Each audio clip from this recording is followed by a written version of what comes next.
Today I want to show you a new technique to make almost any pasta dish taste better, making a stable emulsion. Now the simplest way to do this is to start with a very easy recipe, spaghetti al burro. Then at the end of the video, I'm going to show you some incredibly simple recipes that you can try this new technique on. So what's an emulsion? How do you make one? And what does this have to do with donkeys? Well, stick around to find out.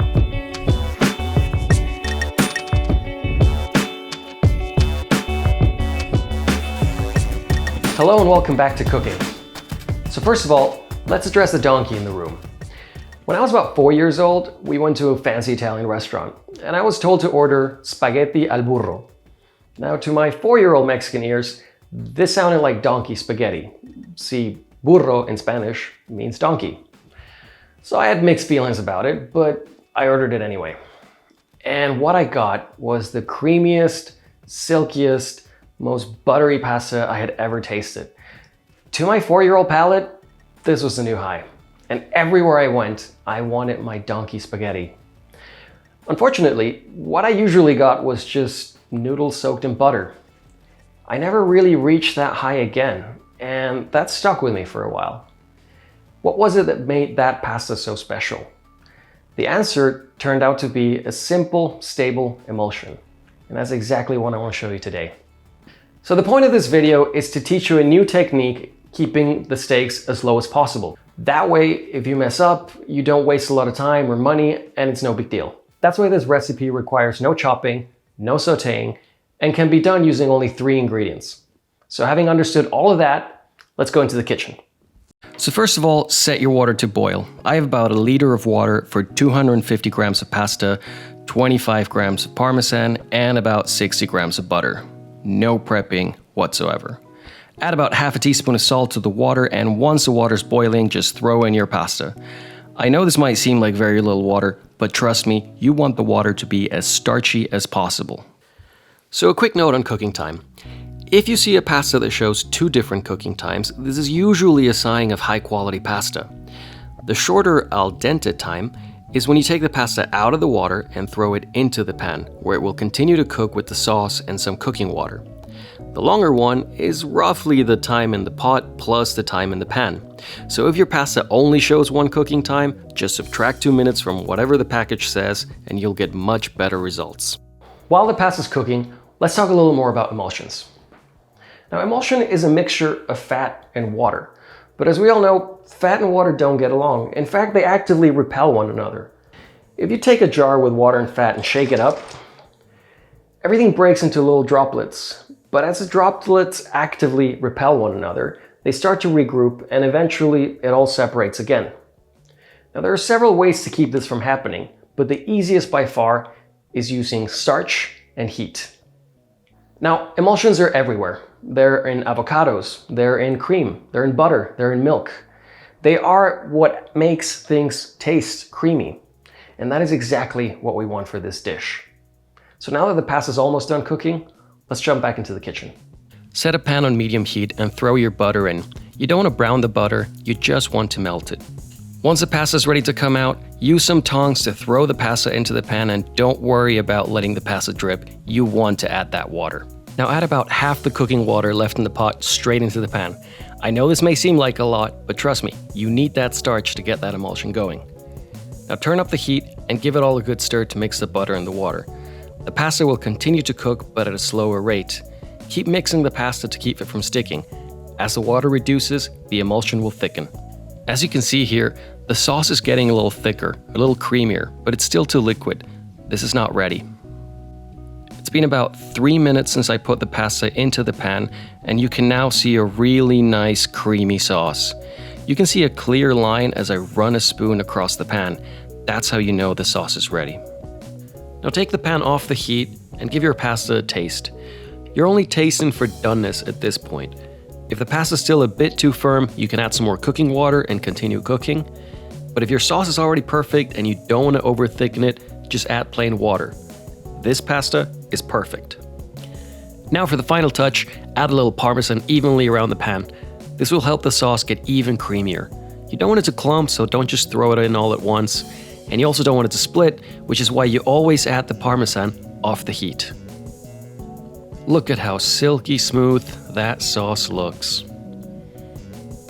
Now give the pasta one final tasting for seasoning and have your mind blown at how something so simple can taste so awesome. Now I've never been any good at plating, so what I like to do is just use the tongs to serve and give the pasta a little twist.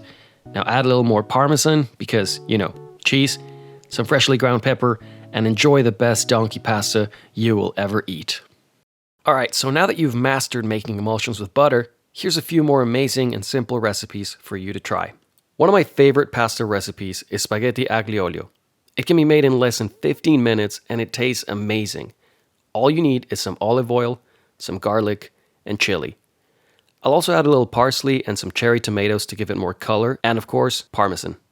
While the pasta water boils, add some olive oil to a pan and heat it gently on low heat. Slice your garlic. I like to use about 2 cloves per person, and I don't slice them too thinly so that they don't brown too quickly and taste bitter.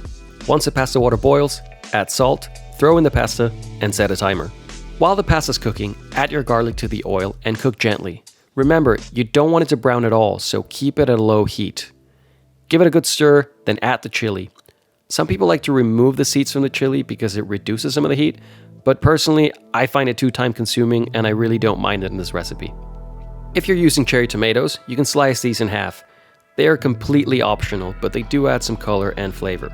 As you can see here, some of the thinnest slices of garlic have browned a little, so I will add the tomatoes in the ladle of pasta water to stop the browning.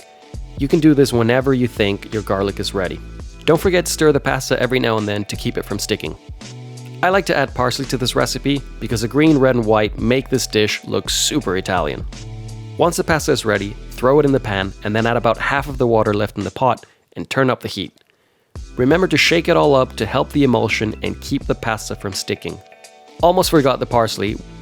You will probably need to add more starchy water to this dish than with the spaghetti al burro because butter is already an emulsion and olive oil is a little trickier to emulsify, so just add more water as needed. The great thing about this dish is that it is incredibly versatile. You can try it with vegetables that are in season, like grilled mushrooms and broccoli, or you can try it with seafood. This is my absolute favorite way to make pasta with grilled shrimp. If you have any variations of this recipe that you love, please let me know in the comments below. Here you can see the sauce is coming along nicely, but it's still a little too liquid, so this still needs about a minute. And here it is, the perfect emulsion. It is so creamy, and it will still thicken a little bit as it cools down, so turn off the heat, sprinkle some parmesan all around, and remember not to add it all at once so it doesn't clump together. Now give it a final stir and taste for seasoning. Look at how creamy this pasta is. God, I'm hungry. Now your pasta's ready, so just plate it, sprinkle some parmesan, add some fresh pepper, and go to town on this dish. Finally, here's a recipe with no chopping and no feta cheese. All you need is some tomatoes, salt, a few whole garlic cloves, and some olive oil. If you want a bit of heat, you can pierce a chili and throw it in. It's not chopping. Add some oregano and roast it all together at 200 degrees Celsius for around 35 minutes. While the tomatoes are roasting, add salt to the pasta water and bring it to a boil. You can start cooking the pasta shortly before the tomatoes finish roasting. I, of course, forgot to do this, but you don't have to. If you're cooking short noodles, instead of using tongs, just use one of these. Now that the tomatoes are nice and roasted, you can discard the chili. Preheat a pan and throw everything in there. This will brown the tomatoes a little more and boil off any excess water. Once the pasta is ready, just throw it in the pan, add about half the cooking water, mix it all up, and cook it until you're happy with the emulsion and the doneness of the pasta. As always, turn off the heat, sprinkle some parmesan, mix it all up, and plate it. You can use a spoon here to get some more of the sauce and the tomatoes on that pasta. All done. I need to eat some pasta. Thanks a lot for watching. I hope you enjoyed this video, and I really hope it helps you make better pasta. If you have any questions, drop them down in the comments below and I'll do my best to answer. Don't forget to hit like and subscribe. We are a brand new channel and we really appreciate your support. If you want recipe cards for all the recipes covered, you can find them in the description below. Thanks again for watching. See you in the next one.